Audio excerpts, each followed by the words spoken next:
연중제 8주간 금요일에 보내드리는 오늘의 강론.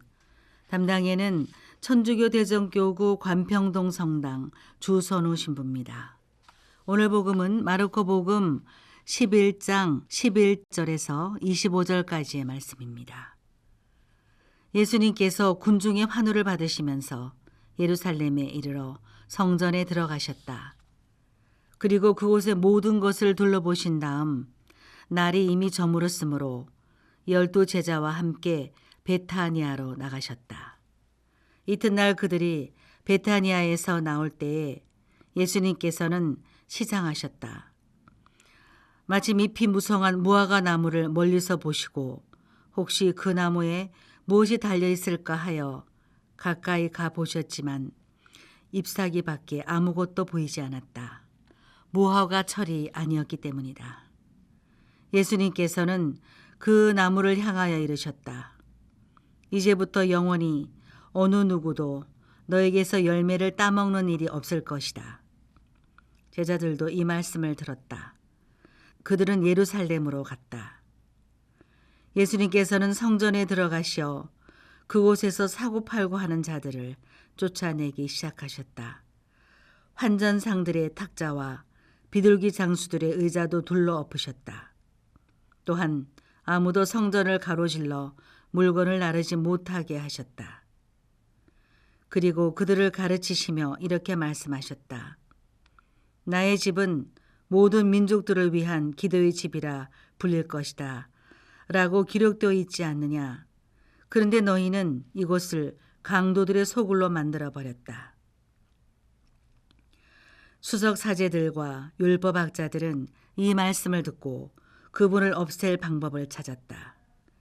군중이 모두 그분의 가르침에 감탄하는 것을 보고 그분을 두려워하였던 것이다. 날이 저물자 예수님과 제자들은 성 밖으로 나갔다. 이른 아침에 그들이 길을 가다가 그 무화과 나무가 뿌리째 말라있는 것을 보았다. 베드로가 문득 생각이 나서 예수님께 말하였다. 스승님 보십시오. 스승님께서 저주하신 무화과 나무가 말라버렸습니다. 그러자 예수님께서 제자들에게 말씀하셨다. 하느님을 믿어라. 내가 진실로 너희에게 말한다.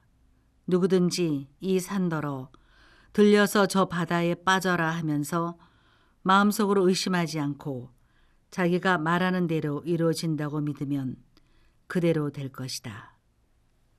그러므로 내가 너희에게 말한다. 너희가 기도하며 청하는 것이 무엇이든 그것을 이미 받은 줄로 믿어라. 그러면 너희에게 그대로 이루어질 것이다. 너희가 서서 기도할 때에 누군가에게 반감을 품고 있거든 용서하여라.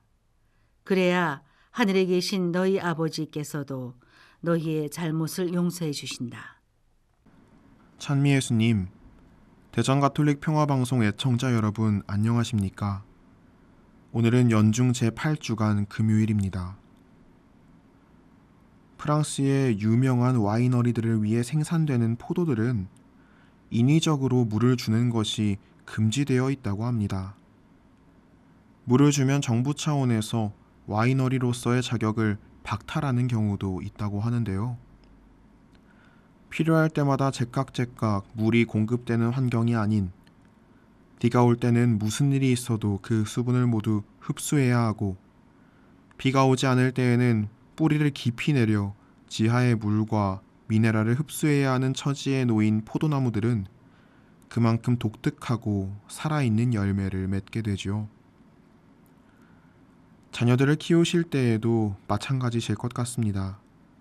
언젠가는 부모님들의 손을 벗어나 스스로 판단하고 스스로 삶을 꾸려나가야 할 시기가 분명히 옵니다. 그렇다면 기도 생활은 어떨까요? 마치 하느님께서 제때에 물을 주시는 것처럼 내가 원할 때 원하는 것을 주시고 슬플 때 바로 위로를 주시고 조금 하느님이 느껴지지 않는다 싶을 때 감사의 대상을 주시는 경험을 해보셨으리라 생각합니다.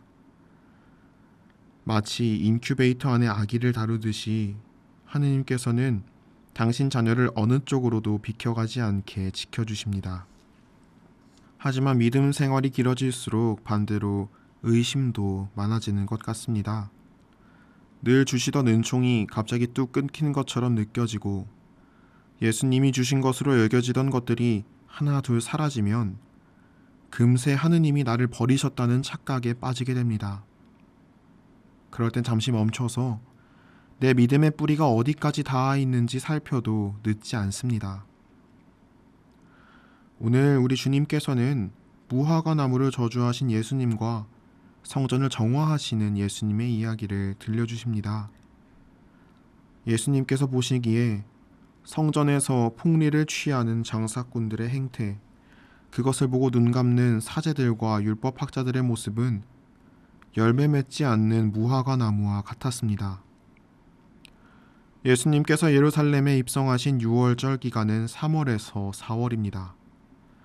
이때 무화과 나무는 본격적으로 열매가 맺히기 전 타크시라고 불리는 작은 열매가 열리지요.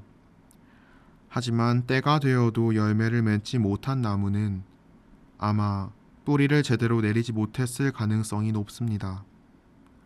예수님의 저주는 당장 무화과 나무를 마르게 했지만 동시에 언젠가는 썩어버릴 무화과 나무의 운명을 조금 빠르게 하신 것으로도 볼 수 있겠습니다. 우리의 신앙생활이 열매를 맺기 위해서 내려야 할 뿌리의 깊이는 어느 정도일까요? 예수님께서 말씀하시듯 기도하며 청하는 것이 무엇이든 그것을 이미 받은 줄로 믿는 믿음까지 닿아야 합니다. 내가 행복을 원한다면 이미 행복을 얻은 사람처럼, 내가 온유함을 원한다면 이미 온유한 사람처럼 믿어야 하겠습니다. 그 믿음에 한치의 의심도 없다면 하느님께서는 분명히 그 은총을 내려주십니다. 온유와 행복은 하느님께서 나를 사랑하신다는 변치 않는 사실로부터 출발하기 때문에 처음부터 나와 함께 있어 왔다는 것을 점차 깨닫게 되기 때문입니다. 그리고 그 믿음의 열매는 첫째로 용서입니다.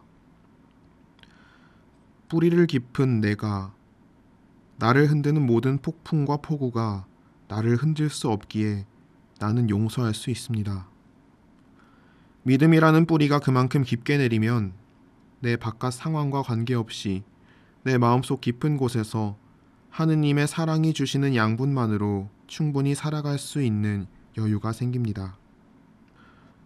우리의 믿음은 어디까지 닿아 있습니까?